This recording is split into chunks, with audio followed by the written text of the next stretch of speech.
SBI को देखिएगा, नतीजों के बाद पंख से ही लग गए हैं। आई थिंक पीएसयू बैंक्स में जितना ये पीछे रहा करता था उतना ही ये लीड कर रहा है। तो क्रांति sir, if you talk about state bank of India earnings, post earnings भी काफी अच्छा मोमेंटम रहा। The stock is at all time high, 1167 is the level, 2% up.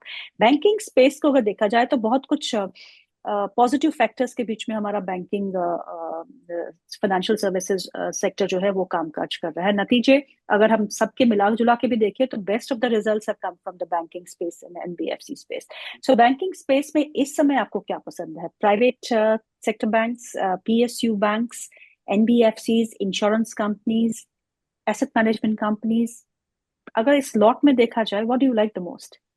मैंने गीतू जी। हर बार यही कहा है कि मैं ट्रेंड को प्रिफर करता हूँ। तो मैं okay. Trend actually stock specific level पे तो प्रिफर करता हूँ, इवन अगर मुझे सेक्टर स्पेसिफिक लेवल पे मिले तो सोने पे सुहागा। तो इसमें क्या हो जाता है कि आपने जितने भी मुझे चॉइस बताए इनमें से सिर्फ मेरे पास जो चॉइस बचा हो वो है PSU bank. Okay. PSU bank जो एक एज अ सेक्टर और एज अ स्टॉक्स भी देखेंगे स्टॉक स्पेसिफिक, तो मोस्ट ऑफ द स्टॉक्स सबके ही ट्रेंड अप है और सारे टाइम फ्रेम पे है। ये बहुत अच्छी चीज है, जैसे डेली, ओके। Weekly, monthly.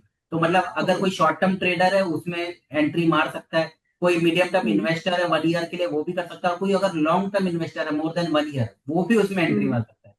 तो ओके। इसमें क्या होगा, कभी कभी जब गिरावट आती है तो वो गिरावट से डरना नहीं है, बिकॉज ट्रेंड आपके साथ में है।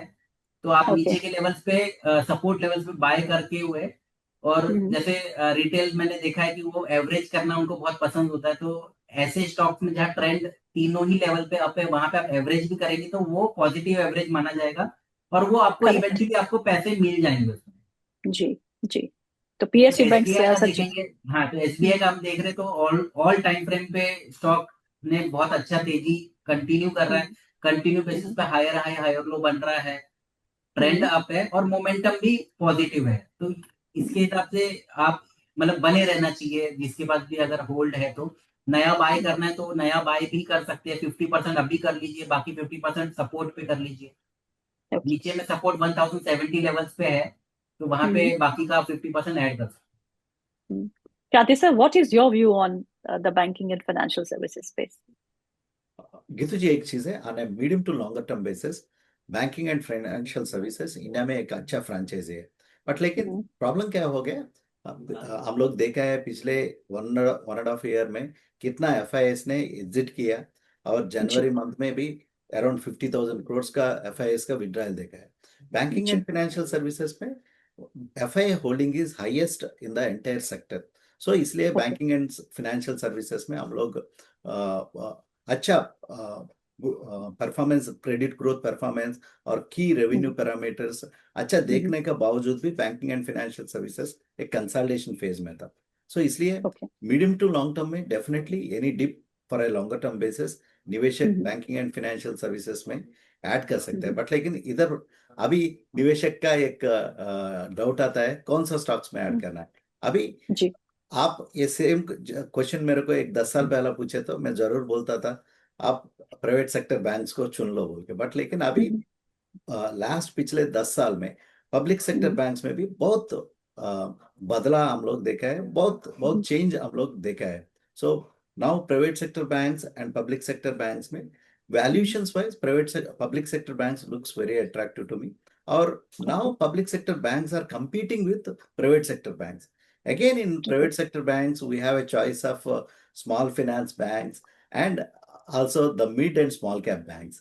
देखे तो एवीबी जैसा बैंक्स बहुत ज्यादा डिस्कस नहीं करता है नॉर्मली निवेशक ने, बट लेकिन ऐसे बैंक्स भी बहुत अच्छा परफॉर्मेंस हम लोग देखा है। फेडरल बैंक जैसा banks which are strong legacy banks है, वो भी अच्छा राइट। परफॉर्मेंस हम लोग देखा है। जैसा कैथोलिक सीरियन बैंक जैसा बैंक्स भी अच्छा परफॉर्मेंस हम लोग देख रहे हैं। सो ये निवेशक को अच्छा चॉइस है। और निवेशक अभी उनका टाइम होराइजन क्या है, उनका रिस्क एपेटाइट क्या है, उसका हिसाब से निवेशक बैंकिंग थीम में निवेशक इन्वेस्ट कर सकता है। अगर ज्यादा रिस्क एपेटाइट है तो डेफिनेटली एनबीएफसी को भी निवेशक चुन सकता है मीडियम टू लॉन्ग टर्म के लिए। ओके। वाइड चॉइस है। ओके। सीरियसली आई मीन, जब हम बीएफएसआई को पहले देखा करते थे तो बहुत लिमिटेड चॉइस थी और लिमिटेड स्टॉक्स हुआ करते थे, बट दस list is expanding and expanding.